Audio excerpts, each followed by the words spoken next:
LT finance का share 3% उछला। Block deal के बाद चढ़ा स्टॉक। बेन कैपिटल संभावित विक्रेता एलटी फाइनेंस होल्डिंग्स के शेयरों में आज 12 सितंबर को 3% से अधिक का उछाल देखने को मिला।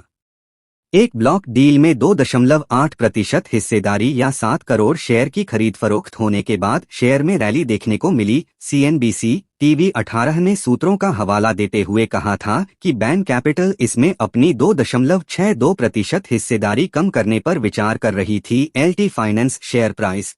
कारोबारी हफ्ते के दूसरे दिन मंगलवार 12 सितंबर को शुरुआती कारोबार में एलटी फाइनेंस होल्डिंग्स के शेयरों में 3% से अधिक का उछाल देखने को मिला।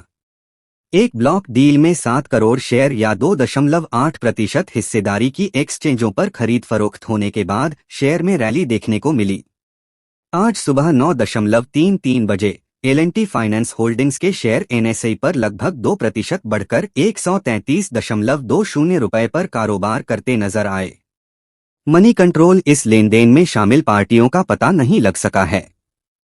हालांकि सीएनबीसी टीवी 18 ने पहले ही सूत्रों का हवाला देते हुए रिपोर्ट दी थी कि बेन कैपिटल, जो बीसी एशिया ग्रोथ इन्वेस्टमेंट्स और बीसी इन्वेस्टमेंट्स वीआई के नाम से नॉन बैंक लेंडर में हिस्सेदारी रखती है, वह कंपनी कथित तौर पर इसमें अपनी 2.62% हिस्सेदारी कम करने पर विचार कर रही थी। सीएनबीसी टीवी 18 की रिपोर्ट के अनुसार इस लेनदेन की जानकारी रखने वाले सूत्रों ने बताया था कि संभावित ब्लॉक डील की राशि लगभग 10.2 करोड़ डॉलर या 850 करोड़ रुपए हो सकती है। कंपनी के शेयर होल्डिंग डेटा के अनुसार जून तिमाही के अंत में दोनों कंपनियों के जरिए बेन कैपिटल के पास एलटी फाइनेंस होल्डिंग्स में 4.04% की क्यूमुलेटिव हिस्सेदारी थी। अब इस हिस्सेदारी बिक्री के बाद बेन कैपिटल के पास कंपनी में लगभग 1.44% हिस्सेदारी रह जाएगी।